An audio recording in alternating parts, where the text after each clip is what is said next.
Hello दोस्तों, मैं हूं वैभव शर्मा और नर्चर क्लासेस से तो आज हम अपनी इंडियन पॉलिटी जो भारत की राज व्यवस्था है उसका 9th लेक्चर देखेंगे, जिनमें हम डेली बेसिस के तरह 5 क्वेश्चन को डिस्कस करेंगे और देखेंगे 5 क्वेश्चन क्या है और उनसे रिलेटेड और भी जो भी इंफॉर्मेशन है उसको हम देखेंगे। तो चलिए स्टार्ट करते हैं हम अपने 5 क्वेश्चन की सीरीज को, ये 9th लेक्चर को। तो देखते हैं पहला क्वेश्चन हमारा क्या है।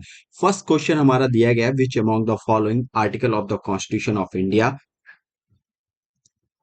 एबॉलिशेस द अनटचेबिलिटी। मतलब इनमें से कह रहा है चार आपको अनुच्छेद दिए गए, आर्टिकल दिए गए, आर्टिकल 15, 16, 17, 18। कह रहा है किस आर्टिकल में जो है एबॉलिश कर दिया गया था अनटचेबिलिटी को, मतलब अस्पृश्यता को, अस्पृश्यता को मतलब हटा दिया गया था, एबॉलिश कर दिया गया था। तो चलिए वीडियो को पॉज कीजिए, क्वेश्चन को अटेंड करने की कोशिश कीजिए। काफी अच्छा क्वेश्चन है ये। तो देखते हैं इसका आंसर क्या है। तो देखो यहाँ पे आपको मिलेंगे 4 आर्टिकल। अब इन 4 आर्टिकल में से कौन सा आर्टिकल है जो आपका अबॉलिश अनटचेबिलिटी के लिए अबॉलिश की बात करता है। तो देखिए abolition of the untouchability has been included among the fundamental right under the article 70। Article 17 है वो अबॉलिशमेंट की बात करता है। किसकी बात करता है? अस्पृश्यता, अनटचबिलिटी है, छुआछूत जिसे कहते हैं हिंदी में, और अस्पृश्यता के साथ छुआछूत भी कहते हैं। तो उसको समाप्त कर दिया गया, उसको समाप्त कर दिया कि या अलाउ नहीं, एक फंडामेंटल राइट है। ठीक है। तो ये किस आर्टिकल 17 में दिया गया। देखो अब फंडामेंटल राइट की बात कर लें तो देखो फंडामेंटल राइट कितने हैं। और यहाँ पे अगर इसके बारे में देखें, to make the untouchability law further the strong parliament. देखो पहले भी पार्लियामेंट पास कर चुकी थी अनटचबिलिटी ऑफेंस, अनटचबिलिटी के ऑफेंस में एक एक्ट पास कर चुकी थी। वो एक्ट कब था? 1955 में एक्ट आया था। ठीक है। इसके बाद क्या मिनटू ये फोर्स में लाया गया 1 जून 1955 को, ये फोर्स में आया। इसके बाद इसमें फिर अमेंडमेंट हुआ, रीनेम किया गया इसको।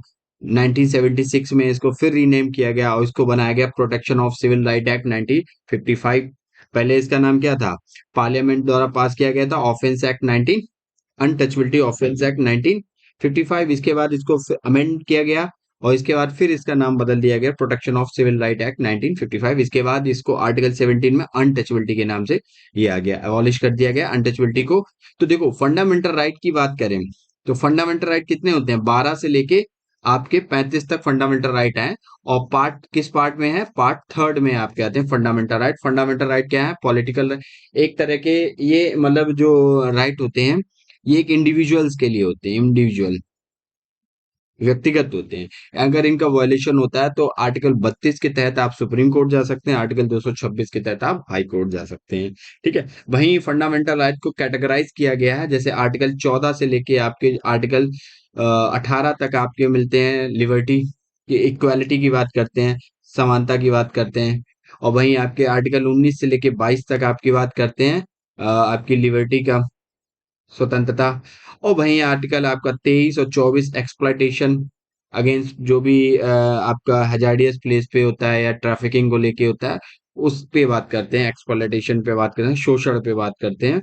और वहीं आपके आर्टिकल 25 से लेके आपके 28 रिलीजियस फ्रीडम की बात करते हैं। और 29 आप माइनॉरिटी प्रोटेक्शन को लेके उनके जो उनके लिए इंस्टीट्यूशंस हैं, उनके और भी हित हैं, उनके प्रोटेक्शन की बात करते हैं आर्टिकल ये।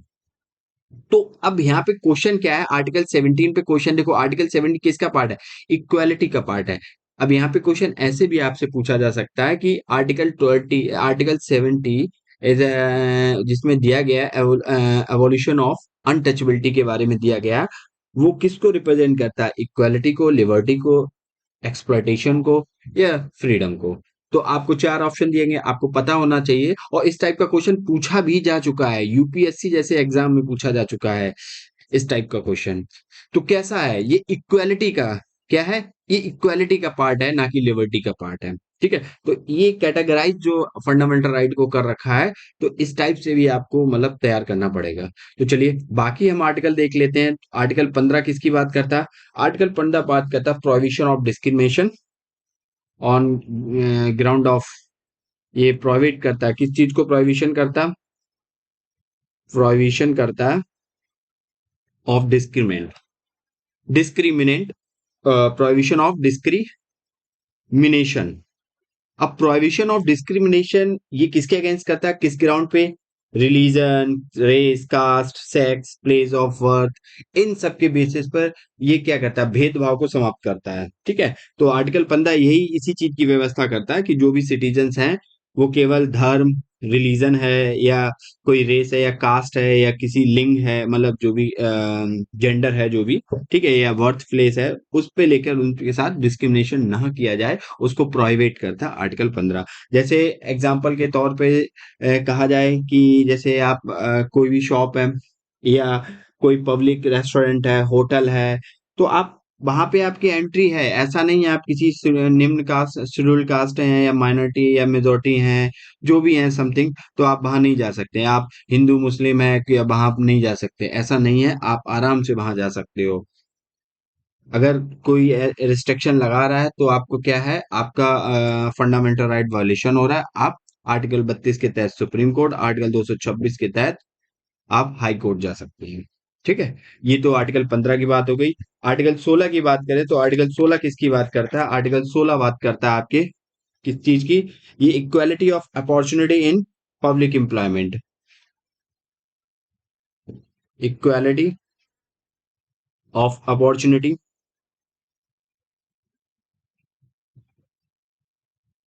Nitty public employment. जो पब्लिक एम्प्लॉयमेंट है वहां पे पब्लिक, इसको देख लेना एक बार अपनी बुक में।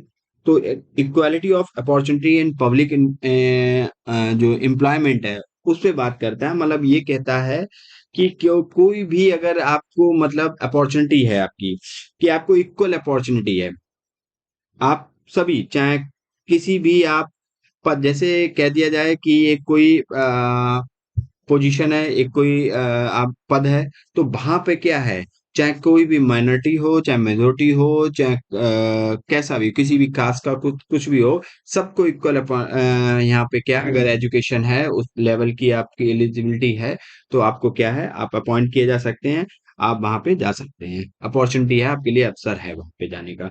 ठीक है, किसी भी टाइप का आपके साथ भेदभाव नहीं किया जाएगा आप अपॉइंटमेंट को लेके। ठीक है, जैसे स्टेट ये कहता है कि स्टेट क्या करें, रिजर्वेशन प्रोवाइड करें, रिजर्वेशन का सिस्टम लाएं, किन पद को, जो पिछड़े वर्ग हैं, जो मतलब शेड्यूल्ड कास्ट हैं, शेड्यूल्ड ट्राइब्स हैं, जो भी हैं, तो उनके लिए उस वहां पे पहुंचने के लिए क्या लाए, एक इक्वेलिटी लाए, एक रिजर्वेशन लाए, जिससे इक्वालिटी आ सके, अपॉइंटमेंट हो सके, सारी चीजें हैं। तो आर्टिकल 16 बात करता है। हमारा आंसर आर्टिकल 17 ही था। आर्टिकल 17 किसकी बात करता? अनटचेबिलिटी की बात करता, और ये किसका, इक्वालिटी का पार्ट है। ये सारे आर्टिकल इक्वालिटी का पार्ट है फंडामेंटल राइट में। आर्टिकल 18 की बात करें तो आर्टिकल 18 आपका बात करता है किस चीज की? आर्टिकल 18 बात कर एवोल्यूशन ऑफ टाइटल, ये बात करता है एवोल्यूशन ऑफ टाइटल की बात करता है। कहता है कि जो स्टेट है, वहाँ की जो आर्मी है या जो भी फोर्सेस हैं, जो फोर्सेस है, एजुकेशन से रिलेटेड कोई सम्मान है, कोई मतलब कोई भी उसको वो दिया, टाइटल दिया जाए, स्टेटस दिया जा रहा है, तो इनके सिवा कोई भी उपाधि प्रदान नहीं करेगा। बस ये मतलब कोई भी ये स्टेटस, जैसे आपका कह सकते हैं डिफेंस है, आपकी एजुकेशन है, इनको इनके अलावा कोई भी क्या है स्टेटस आप क्या नहीं कर सकते, आपको प्रदान कोई नहीं करेगा, इनके अलावा निषेध है इन सब चीजों पे। और भारत का कोई अगर सिटीजन है, तो भारत का सिटीजन कोई भी फॉरेन स्टेट, कोई भी फॉरेन स्टेट हो गई, वहां का स्टेटस प्राप्त नहीं, मतलब वहां के कोई भी उपाधि दी जा रही है तो वो प्रदान, जैसे ये समझ लो एग्जाम्पल के तौर पे कोई अमेरिकन है, अब अमेरिका क्या कर रहा है, इंडिया के किसी भी नागरिक को क्या कर रहा है कि वहाँ अपना हाईएस्ट सिविलियन अवार्ड दे रहा है या कुछ भी अवार्ड दे रहा है, तो वो इंडिया का जो नागरिक है वो वहाँ की जो अवार्ड है या उपाधि कोई है वो नहीं ले सकता। क्यों? क्यों नहीं ले सकता? लेने से पहले उसे प्रेसिडेंट की, इंडिया के प्रेसिडेंट की एक असेंट चाहिए होगी, मतलब समर्थन चाहिए होगा, बिना उसकी सहमत के वो उपाधि ग्रहण नहीं कर सकता है। ये याद रखना, ठीक है। और कोई भी जो औपनिवेशिक शासन था, मतलब कहते हैं कॉलोनियल, जो भी ब्रिटेन था, और ब्रिटेन के समय जो भी उनको हायरार्की टाइप के पद दिए गए थे, जैसे कहते हैं महाराजा, राजा बहादुर, राय बहादुर, इस टाइप के जो दीवान बहादुर, इस टाइप के जो उपाधियां दी गई थी, स्टेटस दिए गए थे, तो इनका भी यूज नहीं कर सकते। आर्टिकल 18 के तहत कहा गया, इन पे प्रतिबंध लगा दिया, रेस्ट्रिक्शन लगा दिया गया इन पे। तो ये आर्टिकल 18 था, इक्वलिटी की बात करता। फंडामेंटल राइट की बात कर ली हमने। हमने देखा कि अनटचेबिलिटी का पहले क्या नाम था, इस चीज को देखा। इसके बाद उसका नाम क्या हुआ, protection of civil right act 1955 रख दिया गया। 1976 में उसका नाम चेंज कर दिया गया। फंडामेंटल राइट के बारे में जान लिया, फंडामेंटल राइट के जस्टिसेबल हैं, ठीक है। इनका वायलेशन होने पर आप हाई कोर्ट या सुप्रीम कोर्ट जा सकते हो। हमने आर्टिकल के बारे में बता दिया कौन से, और ये इनको कैटेगराइज कर रखा है, ठीक है। तो चलिए नेक्स्ट क्वेश्चन देखते हैं हम अपना। नेक्स्ट क्वेश्चन क्या है, और नेक्स्ट क्वेश्चन है हमारा किस पे बेस्ड, नेक्स्ट क्वेश्चन बेस्ड है हमारा हमारे एक्ट पे। और इस टाइप के क्वेश्चन हमारे बहुत पूछे जाते हैं हमारे एग्जाम पर्सपेक्टिव में, क्योंकि ये एक्ट बहुत ही इंपॉर्टेंट होते हैं। तो जितने भी एक्ट हैं आप उनको एक बार रिवाइज कर लो, उनको एक बार नोट्स बना लो, देख लो अच्छे से। की पॉइंट्स बहुत पूछे जाते हैं उन पे, जैसे ये भी क्वेश्चन एक एक्ट पे है और की पॉइंट बेस्ड है। तो क्वेश्चन पढ़ते हैं हम क्या है। क्वेश्चन में कह रहा है which act create a new office of the high commissioner for India in London. मतलब इनमें से इन विच एक्ट, किस एक्ट में क्रिएट किया गया था एक नया ऑफिस, एक नया कार्यालय, मतलब of high commissioner for India, India के लिए लंदन में एक हाई कमिश्नर की एक पोस्ट, एक ऑफिस क्रिएट किया गया था किस एक्ट के through, and the transfer to him some of the functions. और क्या करता है वो, ट्रांसफर कर सकता था कुछ फंक्शंस को perform by the secretary of state of India. जो भी इंडिया के स्टेट का जो सेक्रेटरी, सेक्रेटरी ऑफ स्टेट था, भारत सचिव था जो भी, उसके द्वारा परफॉर्म किया जाता था फंक्शन, उसको भी ट्रांसफर कर सकता था। तो कौन सा एक्ट है उसके बारे में अगर की मोटा मोटी तौर पे देखा जाए, तो आपको यहाँ पे दिखेगा new office of the high court commissioner for the high commissioner for India in London. तो ये आपका क्वेश्चन है यहाँ था। तो किस एक्ट में ये ऑफिस क्रिएट किया गया था, तो चलिए पहला ऑप्शन है इंडियन काउंसिल एक्ट 1909, दूसरा है गवर्नमेंट ऑफ इंडिया एक्ट 1919, फिर है आपका गवर्नमेंट ऑफ इंडिया एक्ट 1935, फिर है इंडियन इंडिपेंडेंस एक्ट 1947। चार ऑप्शन दिए गए हैं, वीडियो को पॉज कीजिए, क्वेश्चन को अटेंड करने की कोशिश कीजिए। बहुत ही अच्छा एक क्वेश्चन है, इसमें हम एक्ट को देखेंगे, जितने भी हमारे एक्ट हैं, चार एक्ट दिए गए हैं। तो चलिए देखते हैं इसका आंसर क्या है। देखो, हम बात करते हैं गवर्नमेंट ऑफ इंडिया एक्ट 1919 की, ये हमारा आंसर है। गवर्नमेंट ऑफ इंडिया एक्ट 1990 की बात करें तो government of India act 1990 was act of the British parliament. ये ब्रिटिश पार्लियामेंट का एक एक्ट था। देखो एक्ट क्या था, ब्रिटिश पार्लियामेंट हर 20 साल में एक एक्ट ला रही थी और कुछ ना कुछ रिफॉर्म्स कर रही थी, अपनी पावर्स को बढ़ा रही थी। और जो भी ड्रेनेज सिस्टम जो भी था, मतलब यहाँ से रूल करने का, वो सारी चीजें वो कर रही थी उन एक्ट के थ्रू। तो British parliament that sought to increase the participation of Indians in administration their country. मतलब इस एक्ट में क्या किया कि जो ब्रिटिश पार्लियामेंट था उसने क्या किया, इंक्रीज किया the participation of India, Indians की पार्टिसिपेशन को क्या किया, बढ़ाया in the administration of their country. उसकी जो कंट्री थी उसमें उन्होंने इंडियन की पार्टिसिपेशन को बढ़ाया था। The act was based on the recommendation of the report on Edwin Montagu. अच्छा, इस एक्ट को मॉन्टेग्यू चैमफोर्ड रिफॉर्म भी कहते हैं। मॉन्टेग्यू कौन थे, ये भारत सचिव थे, इंडियन कह सकते हो उन्हें, इंडियन सेक्रेटरी जो थे लंदन में थे वो थे। और जो चैम्सफोर्ड थे भारत के उस टाइम वायसराय थे, तो इनके नाम पे जा मॉन्टेग्यू चैमफोर्ड रिपोर्ट। अच्छा, इस पे एक क्वेश्चन भी पूछा जाता है, मॉन्टेग्यू जो SSC based question, state pieces based, उसमें पूछ लिया जाता है। जैसे एक मार्ले मिंटो है, किस एक्ट को मार्ले मिंटो कहते हैं, किस एक्ट को मॉन्टेग चैमफोर्ड रिफॉर्म कहते हैं। तो इस टाइप से क्वेश्चन पूछ दिया जाता है। एक क्वेश्चन यहाँ से भी ऐसे फ्रेम किया जा सकता है। तो देखो यहाँ पे कह रहा है government of India act 1990 other silent अगर फीचर्स देखे जाए, तो क्या इसके साइलेंट फीचर्स थे। पहला साइलेंट फीचर्स ये, this act is provide for the first time the establishment of public service commission in India. मतलब लोक सेवा आयोग का गठन किया गया इस एक्ट के थ्रू। ये है स्टेटमेंट वाइज क्वेश्चन बन सकते हैं इस पे, बहुत इंपॉर्टेंट है ये इसके साइलेंट फीचर्स। दूसरा है the act also provide the after 10 year, 10 साल बाद इसने प्रोवाइड किया क्या, एक statutory common would be sent up to the study the working of the government, the result in the Simon Commission of 1926 1927। ये और तीसरा इसका एक साइलेंट फीचर है, create a office of high commissioner for India in London. London में India के लिए एक हाई कमिश्नर का ऑफिस खोला गया था लंदन में। किस एक्ट के through? Government of India act 1990 के थ्रू खोला गया था, ओपन किया गया था। ठीक है, तो ये इसके साइलेंट फीचर्स है। इसकी कुछ लिमिटेशन थी, लिमिटेशन ये थी, consolidation and the communal representation, और ये सारे इसकी क्या थी? कमियां कमियां थी।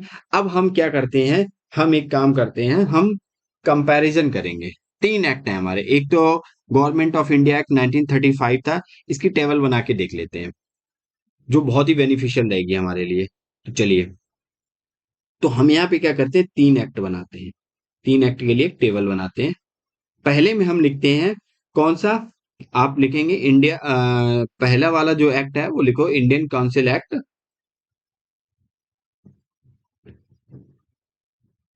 Indian council act 1909। एक में आएगा आपका government of India act, government of India act 1919, और एक आपका आएगा गवर्नमेंट ऑफ इंडिया एक्ट, क्या आएगा? 1935। एक आपका 1947 और है, उसको भी देख लेंगे फिलहाल। इन दो तीन एक्ट को अगर देखा जाए, तो इन तीन एक्ट में अगर देखें तो सबसे पहले क्या है, इसको कहते हैं मिंटो मार्ले रिफॉर्म। मिंटो मार्ले रिफॉर्म, क्योंकि इनके नाम भी पूछ दिए जाते हैं। Minto Marley reform is associated in which of the following act, पूछ दिया जाएगा, सिंपल क्वेश्चन, एक एसएससी बेस्ड, पीसीएस बेस्ड। दूसरा इसको कहते हैं, अभी आपने देखा मॉन्टेग्यो चैमफोर्ड, चैमफोर्ड रिफॉर्म, और इसको कहते हैं भारत शासन अधिनियम, गवर्नमेंट ऑफ इंडिया एक्ट। ठीक है, इसको अब दूसरी चीज देखें यहाँ पे, तो देखो यहाँ पे क्या था, जो बायसराय की जो एग्जीक्यूटिव काउंसिल थी, यहाँ पे जो बायसराय था, उसकी एक एग्जीक्यूटिव काउंसिल थी। उस एग्जीक्यूटिव काउंसिल में क्या किया गया, कम से कम एक भारतीय सदस्य का प्रावधान किया गया। अब बोला गया कि उस एग्जीक्यूटिव काउंसिल में अभी तक कोई भी इंडियंस नहीं था, अब कहा गया कम से कम एक इंडियन होना चाहिए, और वो पहला इंडियन कौन था? सत्येंद्र सिंह सिन्हा, सत्येंद्र सिन्हा, वो पहले इंडियंस थे जो वायसराय की एग्जीक्यूटिव काउंसिल में एक इंडियंस का प्रोविजन किया गया, और वो पहले कौन थे? सत्येंद्र सिन्हा थे। वहीं 1919 में क्या किया गया, यहाँ पर कम से कम तीन सदस्यों का, अब यहाँ पे एक किया गया था। यहाँ पे जो वायसराय की एग्जीक्यूटिव काउंसिल थी, उस एग्जीक्यूटिव काउंसिल में अब तीन इंडियंस को जगह दे दी गई थी, अब तीन इंडियंस होने चाहिए। और 1935 में क्या किया गया कि जो 1945 बेवल योजना आई थी, बेवल प्लान आया था, बेवल प्लान तक उन्होंने केवल कहा कि सारे इंडियंस होंगे, ऑल इंडियंस होंगे, बट एक्सेप्ट, केवल ओनली टू, जो अंग्रेज, टू ब्रिटिशर्स, दो ब्रिटिशर्स, ब्रिटिशर होंगे, बाकी सारे अंग्रेज होंगे, वो इंडियंस होंगे। जो वायसराय की एग्जीक्यूटिव काउंसिल होगी उसमें। ये कब हुआ था? ये 1945 में, जब बेवल प्लान आया था। तो ये देखो डिफरेंसेस देख रहे हो यहाँ पे, एग्जीक्यूटिव काउंसिल का बढ़ता चला गया, ऐसे तैयार करना। यहाँ पे क्या किया गया, तो जो सेंट्रल काउंसिल थी, स्टेट लेजिस्लेचर उनकी जो काउंसिल थी, सेंट्रल काउंसिल में उसमें क्या किया, 16 से बढ़ा के जो मेंबर्स की काउंटिंग संख्या थी, वो 16 से बढ़ाकर कितनी कर दी गई? 16 से बढ़ाकर 60 कर दी गई।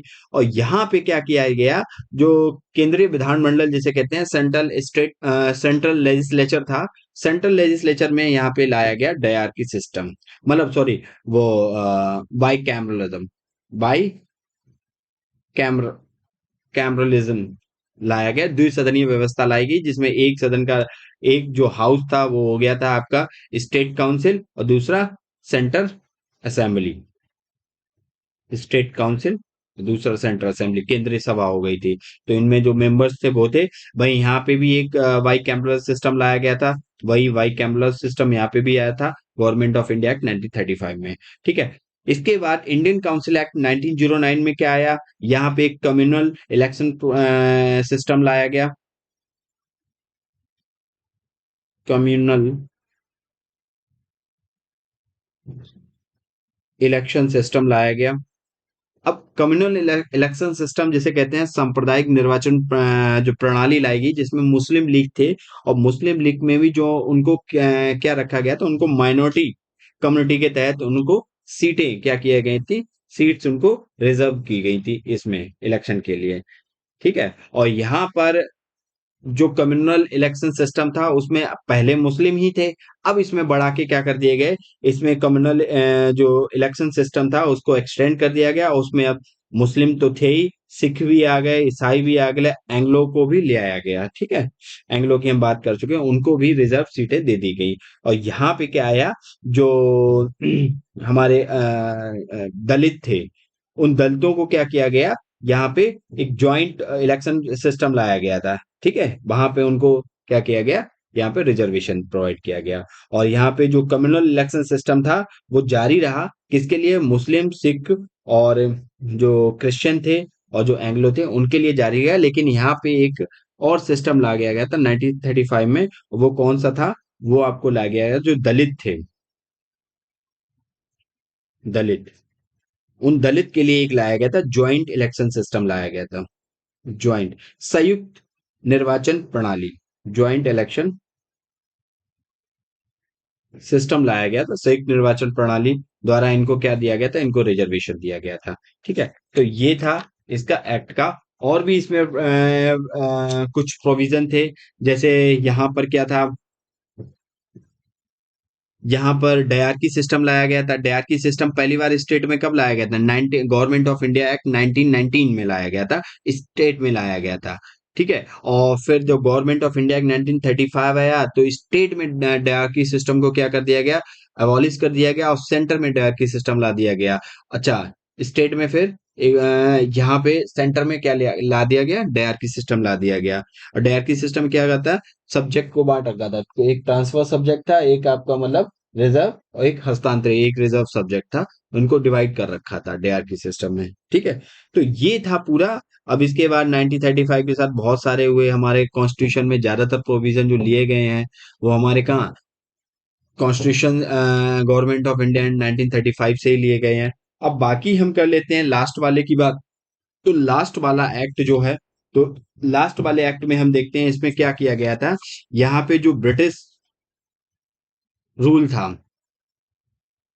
जो ब्रिटिश रूल था उसको पूरी तरह से क्या कर दिया गया, पूरी तरह से अबॉलिश कर दिया गया, खत्म कर दिया गया, अबॉलिश कर दिया गया, फिनिश कर दिया गया, फिनिश कर दिया गया। यहाँ पे जो भी राजा हैं, शाही उपाधियां थी, उनको भारत का सम्राट जिसे कहते थे, ठीक है, तो उसको भी फिनिश कर दिया गया। बाकी सारी यहाँ पे जो 15 अगस्त 1947 को क्या किया गया, एक भारत को एक क्या बना दिया गया, एक फ्री, एक इंडिपेंडेंट और सोवरन नेशन घोषित कर दिया गया। ठीक है।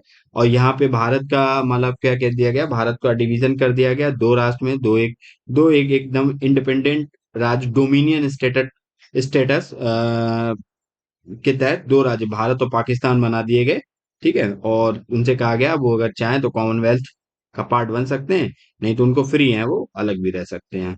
तो ये सारी चीजें, वायसराय की उपाधि को खत्म कर दिया, किसमें, इंडियन इंडिपेंडेंस एक्ट 1947। देखो यहाँ पर लंदन जो मेरा आंसर क्वेश्चन था, उसका आंसर तो हमारा होगा गवर्नमेंट ऑफ इंडिया एक्ट 1990। देखो यहाँ पे हमने कुछ इंपॉर्टेंट की बताए हैं, लेकिन और भी इसके इंपॉर्टेंट कुछ पार्ट हैं जो हम सारे नहीं बता सकते, वीडियो बहुत लंबा हो जाएगा। फिलहाल हमने ये बता दिया।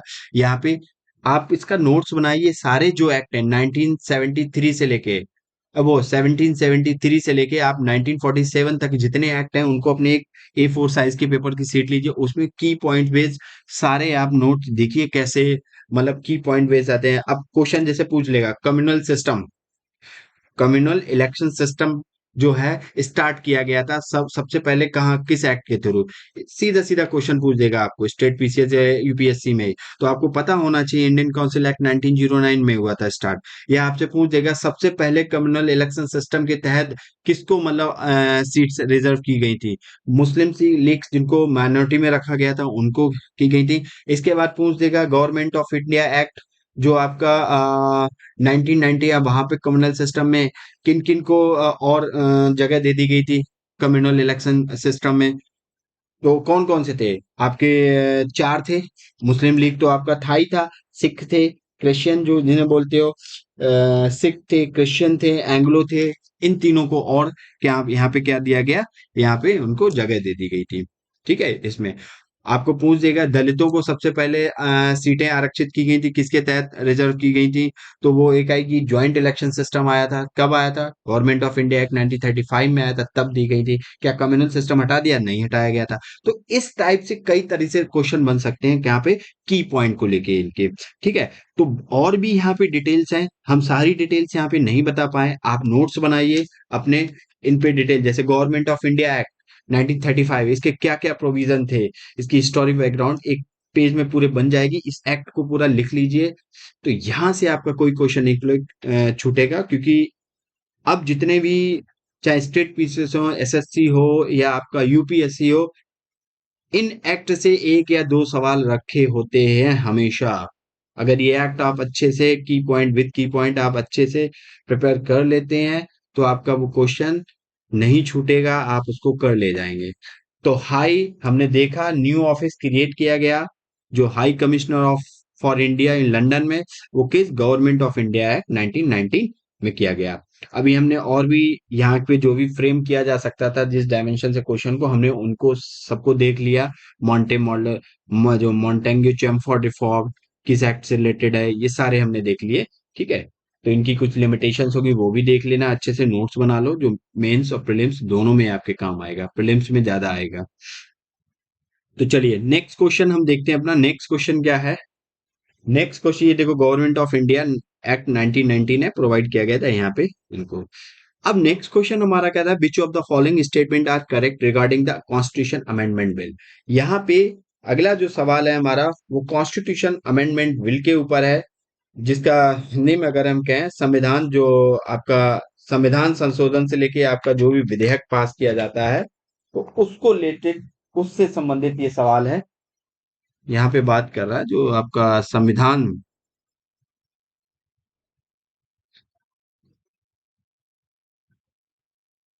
संशोधन,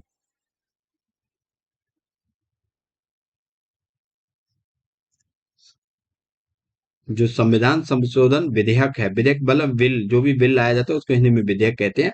तो कह रहा है उससे रिलेटेड आपको दो स्टेटमेंट दिए गए हैं, आपको करेक्ट स्टेटमेंट बताना है।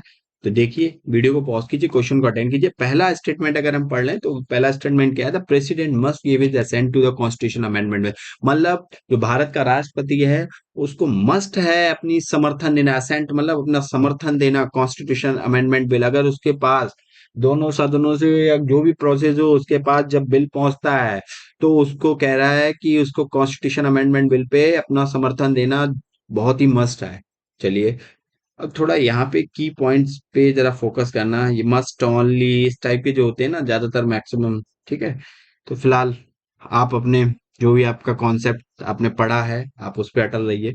दूसरा है, in case of the disagreement between two house of the parliament is a there is a provision for joint sitting. मतलब कह रहा, अगर दोनों में असहमत हो जाती है, कॉन्फ्लिक्ट जैसी सिचुएशन क्रिएट हो जाती है बिल को लेके, अपर हाउस और लोअर हाउस के बीच में, तो क्या है, पार्लियामेंट में एक ज्वाइंट सिटिंग का प्रावधान किया गया, संयुक्त बैठक, ज्वाइंट सिटिंग कहते हैं, संयुक्त बैठक का प्रावधान किया गया, ऐसा कहा गया है।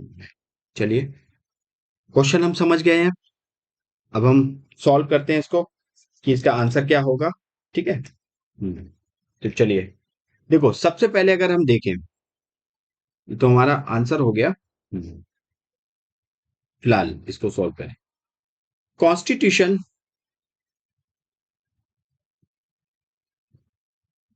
अमेंडमेंट एक्ट, हम कॉन्स्टिट्यूशन अमेंडमेंट एक्ट की बात करें, तो कॉन्स्टिट्यूशन अमेंडमेंट एक्ट है जो संविधान बिल जो है, sorry, constitution amendment bill, act नहीं, बिल, जो बिल है, ये कहां लाया जाता है? देखो सबसे पहले आर्टिकल 368, जो आर्टिकल 368 है, वो कॉन्स्टिट्यूशन अमेंडमेंट एक्ट की बात करता है। और पार्ट 22 पार्ट, 25 पार्ट है प्रेजेंट टाइम में, तो पार्ट 20 में कॉन्स्टिट्यूशन अमेंडमेंट की बात की गई। अब देखो सिंपल क्वेश्चन यहाँ से सीधा बन सकता है, एक एक पॉइंट पे क्वेश्चन यहाँ पे बन सकता है। अब देखो कॉन्स्टिट्यूशन अमेंडमेंट बिल की बात की जाए तो आर्टिकल 368 के तहत अमेंडमेंट लाया जाता है। अमेंडमेंट प्रोसेस होती है, क्या होती है? अमेंडमेंट, अमेंडमेंट वाला जो संशोधन प्रक्रिया होती है, अमेंडमेंट प्रोसेस होती है। और इस संशोधन प्रक्रिया में क्या होता है, सबसे पहले आप इसको इंट्रोड्यूस कर सकते हो। इंट्रोड्यूस कहाँ कर सकते हो? आप बोथ हाउस, किसी भी हाउस में आप पहले इंट्रोड्यूस कर सकते हो, चाहे आप लोकसभा में इंट्रोड्यूस पहले कर दो या राज्यसभा। और दूसरी चीज याद रखना, कॉन्स्टिट्यूशन बिल को केवल आप पार्लियामेंट में ही ला सकते हो, आप स्टेट लेजिस्लेचर्स में नहीं ला सकते हो, मतलब राज्य की विधानमंडल में आप इसको नहीं ला सकते हो। ये केवल कहाँ लाया जा सकता है? पार्लियामेंट में। अब पार्लियामेंट के किसी भी मतलब पार्लियामेंट है, पार्लियामेंट के किसी भी एक हाउस में आप पहले ला, चाहे पहले आप लोकसभा में ले आओ, चाहे आप पहले इसको राज्यसभा में ले आओ, लेकिन इसको कहाँ नहीं ला सकते हो? इसको स्टेट लेजिस्लेचर में नहीं ला सकते हो। मतलब यहाँ पे लिखा जाए तो पार्लियामेंट में इसको ला सकते हो, बट स्टेट लेजिस्लेचर में इसको, मतलब राज्य की विधानमंडल में इसको नहीं लाया जा सकता, इंट्रोड्यूस नहीं करा जा सकता। इसको कोई भी, चाहे मिनिस्टर हो या कोई प्राइवेट मेंबर हो, गैर सरकारी प्राइवेट मेंबर, दोनों इसको इंट्रोड्यूस कर सकते हैं, दोनों ला सकते हैं।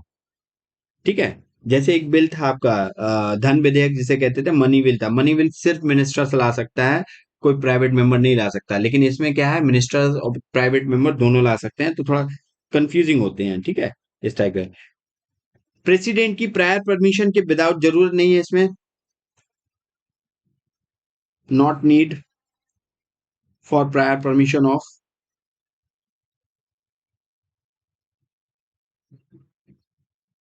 President, of the president. मतलब यहाँ पे जैसे मनी बिल को इंट्रोड्यूस करने के लिए प्रेसिडेंट की पहले सहमत होती है, इसके बाद आप इंट्रोड्यूस करते हो। इसमें प्रेसिडेंट की प्रायर परमिशन की कोई आवश्यकता नहीं होती, सहमत की जरूरत नहीं होती है। आप इसको लोकसभा या राज्यसभा में इंट्रोड्यूस कर सकते हो किसी एक सदन में पहले। ठीक है, क्योंकि अमेंड कॉन्स्टिट्यूशन के अमेंडमेंट से रिलेटेड ये बिल है। तो यहाँ पे एक स्टेटमेंट वाइज यहाँ पे क्वेश्चन बन जाता है। स्टेटमेंट बहुत सारे दिए जाते हैं, तो एक स्टेटमेंट ऐसा भी दिया जाता है कि यहाँ प्रायर परमिशन से आता है, तो प्रायर परमिशन से नहीं आता है। और मिनिस्टर एंड प्राइवेट मेंबर दोनों ही इसको कर सकते हैं। ठीक है। और वहीं इसका देखें तो मैंडेटरी है। क्या मैंडेटरी है इसमें? इसमें मैंडेटरी है। मैंडेटरी किस चीज का अनिवार्य है? और अनिवार्य इस चीज का है कि स्पेशल मेजोरिटी से पास होना चाहिए। किससे? स्पेशल, विशेष बहुमत। ये विशेष बहुमत स्पेशल मेजोरिटी से पास होना चाहिए, कि दोनों हाउसेस में, लोकसभा में भी स्पेशल मेजोरिटी से पास होना चाहिए और राज्यसभा में भी स्पेशल मेजोरिटी से पास होना चाहिए। और एवरी हाउस ऑफ, जब बिल अलग अलग पारित होना, ऐसा नहीं कि लोकसभा में स्पेशल मेजोरिटी से पास हो गया, राज्यसभा में नहीं हुआ, तो ऐसा नहीं, बिल पारित नहीं माना जाएगा। लोकसभा में भी स्पेशल मेजोरिटी से पास होना चाहिए और राज्यसभा में भी ये स्पेशल मेजोरिटी से पास होना चाहिए, मैंडेटरी है ऐसा। इसके लिए कोई अगर कॉन्फ्लिक्टिंग, लोकसभा राज्यसभा दोनों में अगर इस बिल को लेके कॉन्फ्लिक्ट क्रिएट होता है, कोई भी ऐसी समस्या उत्पन्न होती है, तो ज्वाइंट सिटिंग का कोई प्रावधान नहीं है। ज्वाइंट सिटिंग, ज्वाइंट सिटिंग क्या होती है? प्रावधान नहीं है, लेकिन ज्वाइंट सिटिंग के बारे में थोड़ा जान लें। आर्टिकल 108 के तहत ज्वाइंट सिटिंग का प्रावधान किया गया है। प्रेसिडेंट क्या करता है? ये केवल simple bill, money bill pay भी नहीं आता, ना कॉन्स्टिट्यूशन बिल पे आता है, ये सिर्फ सिंपल बिल पे आता है। जैसे जो फाइनेंस में, जो आपके फाइनेंस बिल होते हैं, ये उन पे आप क्या आता है, जब कॉन्फ्लिक्ट हो जाता है तो क्या आता है, एक ज्वाइंट सिटिंग प्रेसिडेंट बुलाता है, और ज्वाइंट सिटिंग आर्टिकल 108 के तहत, और ज्वाइंट सिटिंग को चेयर कौन करता है? वो कौन करता है? वो वहां का स्पीकर, लोकसभा का स्पीकर उसको चेयर करता है। लोकसभा के मेंबर ज्यादा होते हैं उसमें। ठीक है, तो ये ज्वाइंट सिटिंग होती है, लेकिन इन दोनों के लिए ज्वाइंट सिटिंग का कोई प्रावधान नहीं है। ठीक है। और इंपॉर्टेंट ये है कि ये बिल अगर कॉन्स्टिट्यूशन के फेडरल सिस्टम के अमेंडमेंट से रिलेटिव हो, तब, पहले तो ये सिंपल है। अगर ये कॉन्स्टिट्यूशन के फेडरल सिस्टम से रिलेटेड है, फेडरल सिस्टम, फेडरल सिस्टम का मतलब होता है संघीय व्यवस्था जो भारत की है, संविधान की संघीय व्यवस्था है, और उससे संबंधित अगर ये अमेंडमेंट बिल लाया जा रहा है, कॉन्स्टिट्यूशन अमेंडमेंट बिल लाया जा रहा है, तो यहाँ पर आपको स्पेशल मेजोरिटी से तो लोकसभा राज्यसभा की भी आपको वो असेंट चाहिए, साथ ही साथ में half of the state concern भी चाहिए सिंपल मेजोरिटी से। आधे राज्यों का, आधे राज्य के विधानमंडल हैं, जो आधे राज्यों के स्टेट लेजिस्लेचर हैं, उनका भी सिंपल मेजोरिटी के साथ क्या होना चाहिए, एक बहुमत होना चाहिए, एक मतलब कंसर्न होनी चाहिए, मतलब एक समर्थन होना चाहिए उनका भी। अगर ये किस पे है, अगर ये फेडरल सिस्टम से रिलेटेड कॉन्स्टिट्यूशन अमेंडमेंट बिल है, ठीक है, तो इस चीज को भी याद रखना। ठीक है, तो यहाँ पे अब प्रेसिडेंट क्या है, थोड़ा प्रेसिडेंट के बारे में जान लें। तो प्रेसिडेंट क्या कर सकता है, अब देखो, प्रेसिडेंट के बारे में जाना जाए। प्रेसिडेंट प्रेसिडेंट इस बिल में क्या कर सकता है, प्रेसिडेंट बिल को क्या करेगा, असेंट दे देगा, अनिवार्य है उसके लिए, मस्ट है असेंट देना। वो बिल को, इस जो बिल है ये कॉन्स्टिट्यूशन बिल है, इसको ना तो रिटर्न रिकंसिडरेशन के लिए भेज सकता है, रिकंसिडरे रिकंसिडरेशन के लिए नहीं भेज सकता है, मतलब पुनर्विचार के लिए नहीं भेज सकता है, हिंदी में कहें तो पुनर्विचार, दोबारा पुनर्विचार के लिए नहीं भेज सकता है।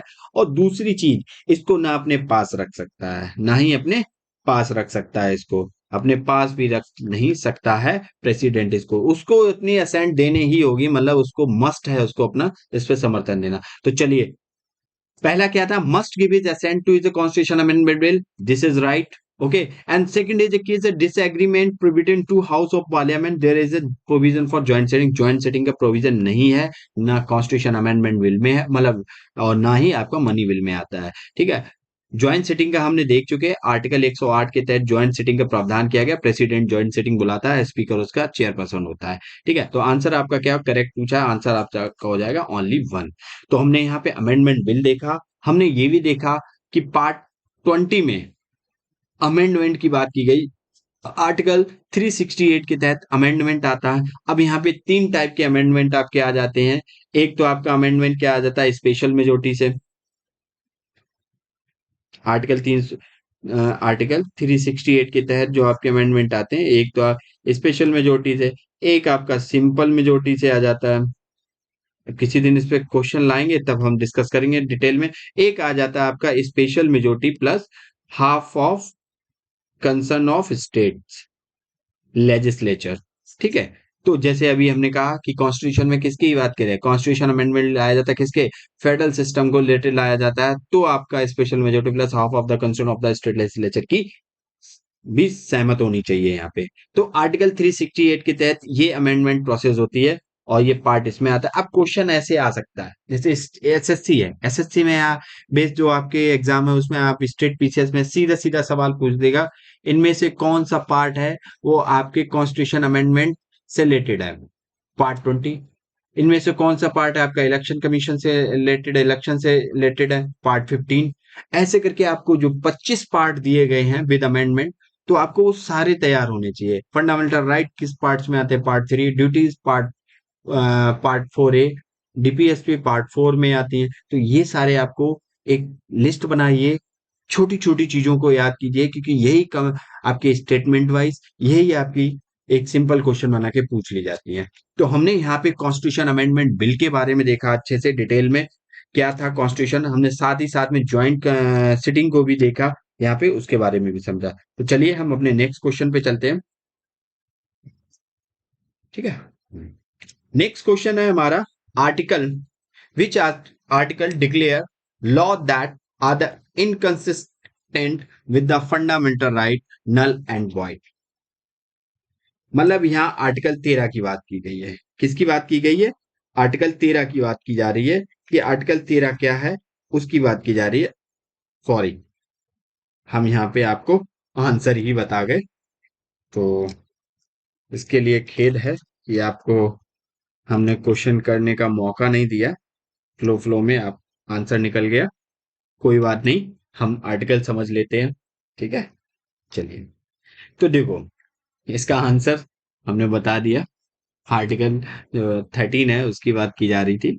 तो चलिए यहाँ पे बात कर रहा था declaration declares law that are inconsistent with the fundamental right null and void. मतलब यहाँ सीधा सीधा कह रहा है जो फंडामेंटल से असंग या उनका अल्पीकरण कर दे पावर को नल एंड घोषित कर दिया। मतलब ऐसा अगर मोटा मोटी तौर पे कहो, ऐसा लॉ कोई ऐसी विधि या लॉ लाया जाता है, क्या करता है वो विधि, क्या करता है फंडामेंटल राइट के वॉयलेशन कर रहा हो, क्या कर रहा हो फंडामेंटल राइट का, किसी भी इंसान के फंडामेंटल राइट का वायलेशन कर रहा हो।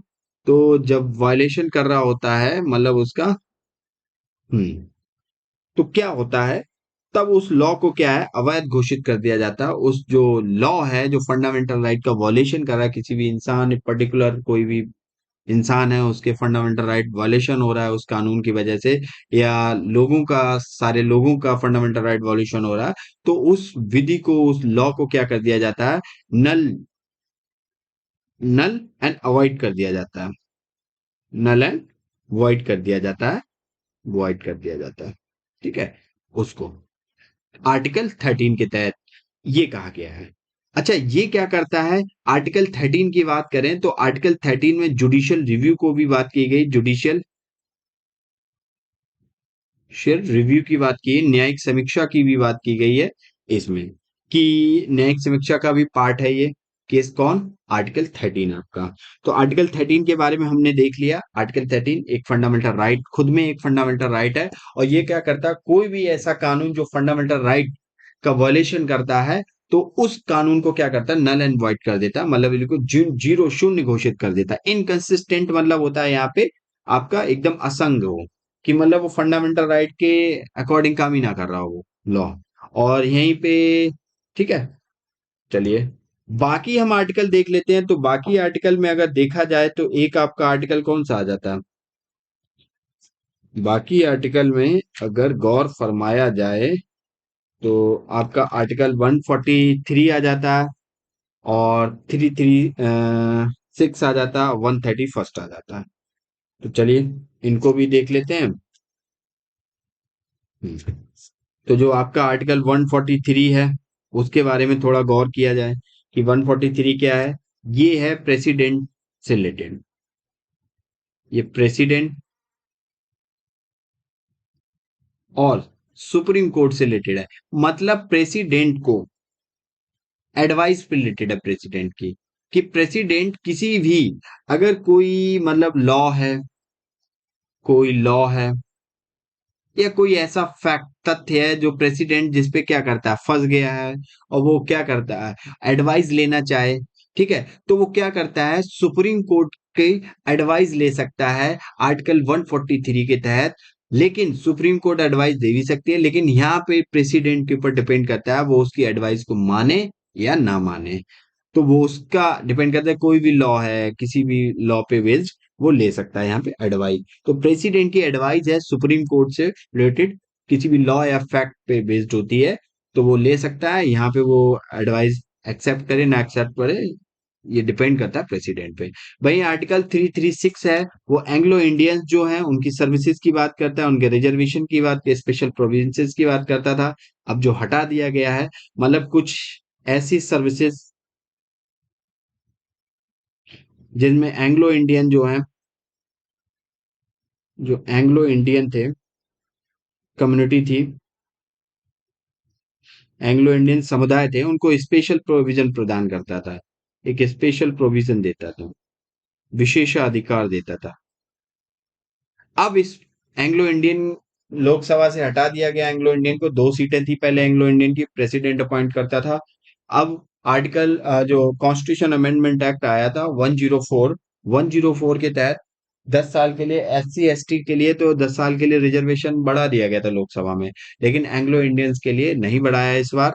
तो मतलब उनको हटा दिया। एंग्लो इंडियन होते कौन थे, जिनके पेरेंट्स में से एक यूरोपियन हो एक इंडियंस हो। ठीक है, चलिए आर्टिकल 131 क्या था, आर्टिकल 131 बात करता है सुप्रीम कोर्ट की, और यहाँ सुप्रीम कोर्ट के पावर की बात करता है कि जो सुप्रीम कोर्ट है उसके पास भारत के अगर कोई फेडरल स्ट्रक्चर, भारत की जो इंडिया है,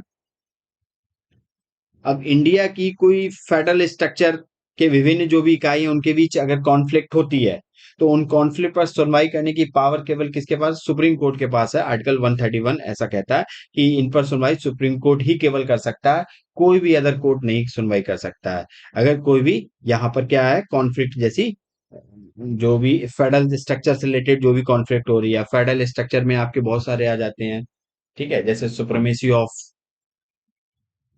फेडरल स्ट्रक्चर में गवर्नमेंट का स्ट्रक्चर जो आपका आ जाता है, कॉन्फ्लिक्ट लेट है, तो ये सारी चीजें आ जाती हैं। तो एक बार इनको अच्छे से देख लेना है, ये काफी इंपॉर्टेंट है। एक आपका जैसे ऑर्डिनेंस जारी करता है, तो ऑर्डिनेंस किस में जारी करता है, तो प्रेसिडेंट की ऑर्डिनेंस पावर है वो आर्टिकल 123 से रिलेटेड है। तो ये कुछ इंपॉर्टेंट आर्टिकल हैं, इनको आप याद कर लो, रिवाइज कर लो, अपने नोट्स में लिख लो, ठीक है। तो चलिए, अब इस पे कई तरीके से आपसे सवाल पूछे जा सकते हैं। फिलहाल तो एक ये डायमेंशन थी जिसपे आपसे सवाल पूछ लिया गया। चलिए दूसरी, अब लास्ट क्वेश्चन है और इस पे पूछा गया what is the maximum time period for which president rule can be extended. मतलब इसमें कहा व्हाट मैक्सिमम, कितना मैक्सिमम टाइम होता है प्रेसिडेंट रूल को एक्सटेंड किया जा सकता है। एक लिमिट होती है प्रेसिडेंट रूल को एक्सटेंड करने की, और वो लिमिट क्या होती है कि प्रेसिडेंट रूल को वहां तक एक्सटेंड किया जा सकता है, उससे ज्यादा एक्सटेंड नहीं किया जा सकता। तो चलिए वीडियो को पॉज कीजिए, और प्रेसिडेंट रूल होता क्या है ये सारी चीजें हम देखेंगे इसमें, और भी इमरजेंसी थी जिनके बारे में हम देखेंगे। चलिए वीडियो को पॉज कीजिए। 1 साल तक एक्सटेंड किया जा सकता है प्रेसिडेंट रूल को, 2 साल तक, 3 साल तक, या नन ऑफ द एबव, इनमें से कोई भी नहीं है। चलिए देखते हैं इसका आंसर। देखो, सबसे पहले अगर हम देखें प्रेसिडेंट, हम इमरजेंसी की बात करते हैं, पार्ट थोड़ा बेसिक जान लेते हैं, इसके बाद हम प्रेसिडेंट रूल पे आएंगे। पार्ट 18, 18 आपके इमरजेंसी प्रोविजंस की बात करता है।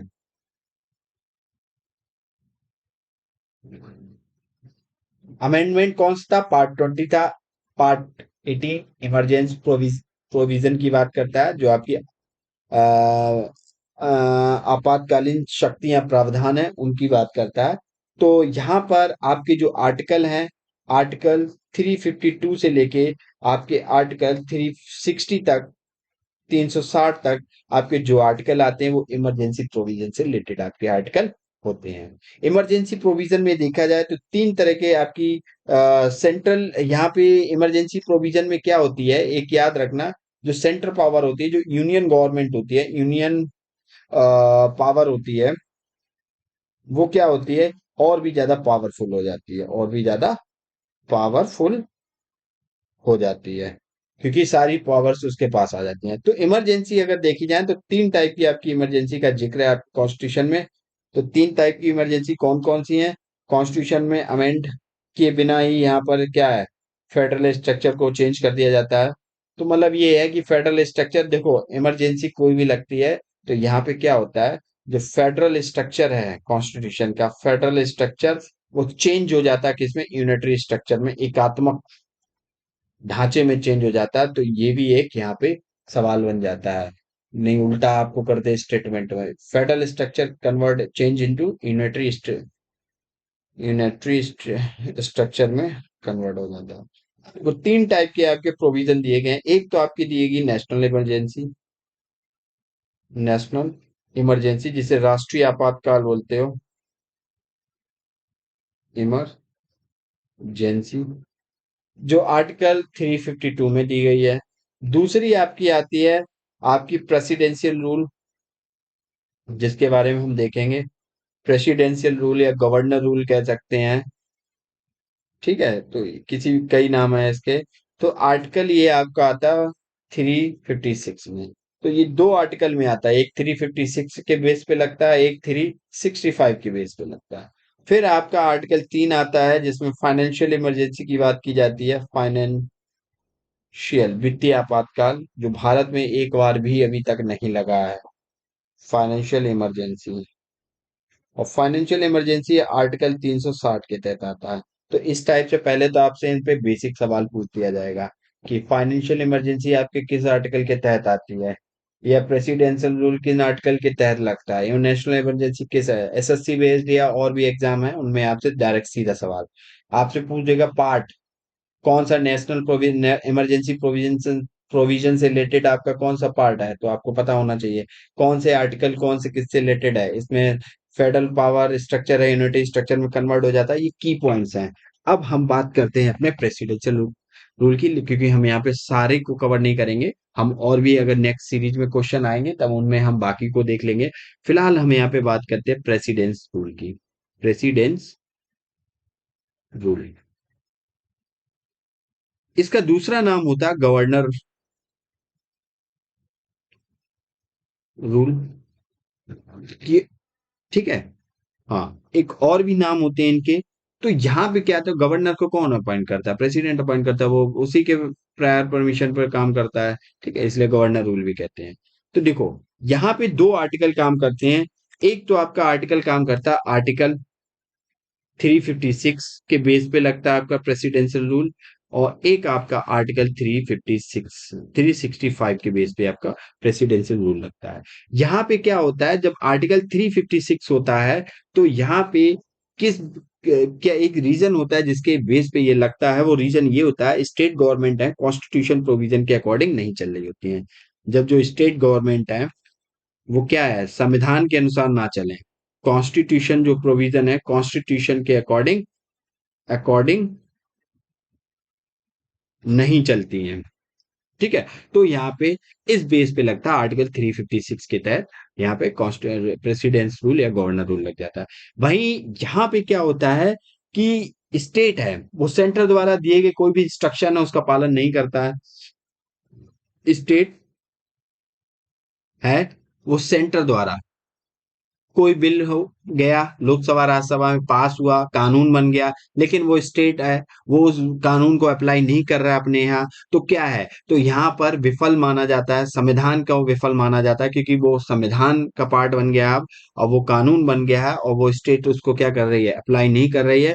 तो यहाँ पे माना जाता है कि यहाँ का जो तंत्र है, जो गवर्नमेंट तंत्र है वो क्या है, फेल्ड है। तो यहाँ पे प्रेसिडेंट या गवर्नर रूल लगा दिया जाता है। ठीक है, इस बेस पे कि गवर्नमेंट का जो भी इंस्ट्रक्शन होते हैं, निर्देश होते हैं, इंस्ट्रक्शन होते हैं, उनको ना माने स्टेट गवर्नमेंट, तो बेस पे लग सकता है। ठीक है, तब प्रेसिडेंट यहाँ पे क्या करता है, गवर्नर। अच्छा, एक चीज और है कि इन दोनों कंडीशन में जो प्रेसिडेंट है वो गवर्नर रूल लगाता तो है, लेकिन गवर्नर की रिपोर्ट और with report and without report पे लगा सकता है। जरूरी नहीं गवर्नर लिखित में रिपोर्ट देगा तभी वो प्रेसिडेंट रूल लगाएगा। वो यहाँ पे गवर्नर की रिपोर्ट नहीं होगा तब भी रूल लगा सकता है, क्योंकि यहाँ पे ये की पॉइंट है एक, क्योंकि स्टेटमेंट वाइज बना के इस पे सवाल पूछ दिया जाता है। अब हम प्रोसेस की बात करते हैं। तो प्रोसेस की अगर बात की जाए यहाँ पे, तो प्रोसेस ये है यहाँ पे जो हाँ, राष्ट्रपति शासन की जो प्रोसेस है, 2 माह के भीतर क्या है, अनुमोदन मिल जाना चाहिए, अगर इसकी प्रोसेस की बात की जाए। प्रोसेस इसकी ये है कि जो प्रेसिडेंशियल रूल है सामान्य बहुमत से होनी चाहिए। मतलब यहाँ पे एक 2 मंथ्स 2 महीने का संसद के दोनों सदनों का अप्रूवल होना चाहिए। मतलब 2 महीने का टाइम दिया जाता है, 2 महीने के अंदर संसद के लोकसभा और राज्यसभा दोनों का क्या होना चाहिए, यहाँ पे अप्रूवल होना चाहिए प्रेसिडेंशियल रूल के लिए। ठीक है, अप्रूवल होना जरूरी है। अगर लोकसभा उस टाइम डिसॉल्व हो जाती है तो राज्यसभा में अप्रूवल होना चाहिए, लेकिन जब नई लोकसभा आएगी 1 महीने का टाइम दिया जाता है और 1 महीने के अंदर क्या होना चाहिए, अप्रूवल हो जाना चाहिए। ठीक है, ये होता है। राष्ट्रपति जो शासन है प्रेसिडेंट रूल है वो 6 मंथ के लिए लगता है। अब देखो, 6 मंथ के लिए लगता है, लेकिन जरूरत के हिसाब से इसको हर 6 महीने में बढ़ाया जाता है, लेकिन किसके, पार्लियामेंट की अप्रूवल पर। हर 6 महीने में एवरी 6 मंथ क्या करना आता है, पार्लियामेंट की अप्रूवल लेनी पड़ती है। और इस अप्रूवल के तहत इसको मैक्सिमम लिमिट कहाँ तक बढ़ाया जा सकता है, इसको 3 साल तक बढ़ाया जा सकता है। 3 साल से ज्यादा किसी भी स्टेट में क्या है, प्रेसिडेंशियल रूल नहीं लगाया जा सकता है। ठीक है, तो ये सिंपल मेजोरिटी के बेसिस पे होता है। तो हमने यहाँ पे देख लिया, यहाँ पे ये प्रोविजन देख लिया। और एक प्रोविजन और है कि जैसे आपका नेशनल इमरजेंसी लगता है तो वहां पे आपके जो सिटीजन्स उनके फंडामेंटल राइट्स इफेक्टेड होते हैं। प्रेसिडेंशियल रूल में सिटीजन्स सिटीजन्स के जो फंडामेंटल राइट हैं वो इफेक्टेड नहीं होते हैं, उन पे कोई भी इफेक्ट नहीं पड़ता है, इफेक्टिव नहीं होते हैं, उन पे कोई भी इफेक्ट नहीं पड़ता है। और अब इसमें क्या है कि जब इसे हटाना होता है 6 महीने या 2 साल में, जब भी प्रेसिडेंशियल रूल को हटाना होता है तो जरूरी नहीं कि मतलब लोकसभा में वापस बिल लाया जाए, ये सब कुछ ऐसा कुछ नहीं होता है। प्रेसिडेंट है वो क्या करता है, वो स्वयं इसको वापस ले लेता है, ठीक है, वो प्रेसिडेंट के ऊपर डिपेंड करता है, ठीक है। तो ये सारे प्रोविजन यहाँ पे थे प्रेसिडेंशियल रूल को लेके। तो कितना साल तक, मैक्सिमम 3 साल तक इसको लगाया जा सकता है। और जो आपके फाइनेंस इमरजेंसी है अनलिमिटेड होती है, और नेशनल इमरजेंसी भी आपकी अनलिमिटेड होती है। तो उनको किसी दिन क्वेश्चन लाएंगे तो उसमें कवर कर लेंगे बाकी पॉइंट्स को, क्योंकि फिर वीडियो काफी लेंदी हो जाएगा अगर हम तीनों को कवर करते हैं, काफी बड़ा टॉपिक है ये। ठीक है, तो यहाँ पे देखो किस टाइप से क्वेश्चन बन सकते हैं, हमने डिस्कस किया। 5 क्वेश्चन थे, काफी जानकारी हमने देखी यहाँ पे। देखो सारी जानकारी तो यहाँ पे नहीं आ पाई, लेकिन और भी है इससे रिलेटेड, कैसे क्या पढ़ना है ये हमने तो बता दिया आपको। आपकी जिम्मेदारी अब ये है कि आप इसका नोट्स बनाएं, वो ज्यादा बेनिफिशियल रहेगा। उसको बार बार रिवाइज करें, क्वेश्चन आएंगे तरह तरह के, इम्प्लीमेंट करें उस पे। ऐसे अगर आप स्टडी करते हैं तो आपको कोई नहीं रोक सकता एग्जाम क्रैक करने से। चलिए, ये हमारा नर्चर क्लासेस का टेलीग्राम चैनल लिंक है, और यहाँ पे आपको इस पॉलिटी लेक्चर की आपको लिंक मिल जाएगी, पीडीएफ मिल जाएगी। और भी जो हमारे जो ज्योग्राफी का चल रहा है 5-6 क्वेश्चन का, तो उसका भी वीडियो लिंक यहाँ पे आपको मिल जाएगा, सारी चीजें। और हमारे चैनल को लाइक सब्सक्राइब करते रहिए, शेयर भी करते रहिए दोस्तों में, ज्यादा से ज्यादा लोग देखेंगे तो ज्यादा और थोड़ा मोटिवेट होंगे, बनाएंगे अच्छे, और भी अच्छे से क्वेश्चन डिस्कस करेंगे यहाँ पे। तो चलिए, इसी नोट पे हम अपने वीडियो को फिनिश करते हैं। God bless you all and जय हिंद।